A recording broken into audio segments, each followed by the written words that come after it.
When we look at ancient Egyptians, they're very often portrayed wearing sandals.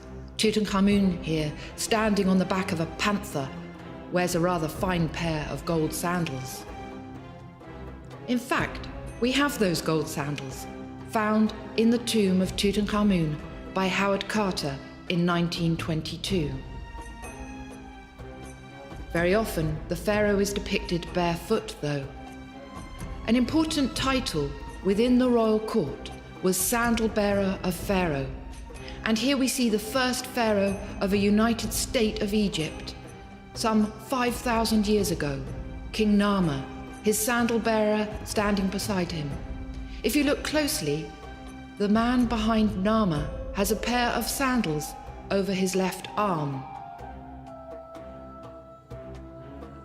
If we look inside a pair of Pharaoh's sandals, we see representations of bound captives, the enemies of Egypt, foreigners from the south and the northeast of Egypt, represented inside those sandals, so every step that Tutankhamun took, he was quite literally trampling on the enemy. One would imagine that workers in the fields may well have worn sandals in ancient Egypt. But if we look at the representations, we see that the people of Egypt tend to be represented barefoot.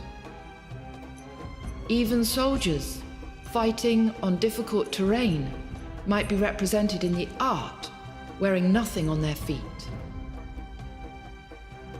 And yet, if we look at the inscriptions that survive, we see that likely the ancient Egyptians very often did wear sandals. The inscriptions carved in the quarries tell us that sandal makers accompanied desert quarrying and mining expeditions. And certainly, if we visit the museums of the world with Egyptian collections, we see examples of ancient Egyptian sandals. They're made of various fibers, such as papyrus, reeds, halfa grass, dom palm leaf, as well as leather and wood. This pair of sandals, dating to nearly 3,500 years ago, are made of plaited grass and reeds, with the toe and side straps made of split papyrus.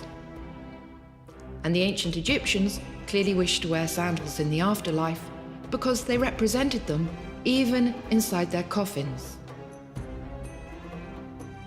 Manpower was everything to the ancient Egyptians. This is a scene that's difficult to make out, but if you look to the top left, you will see a colossal statue of alabaster, some 70 tons in weight.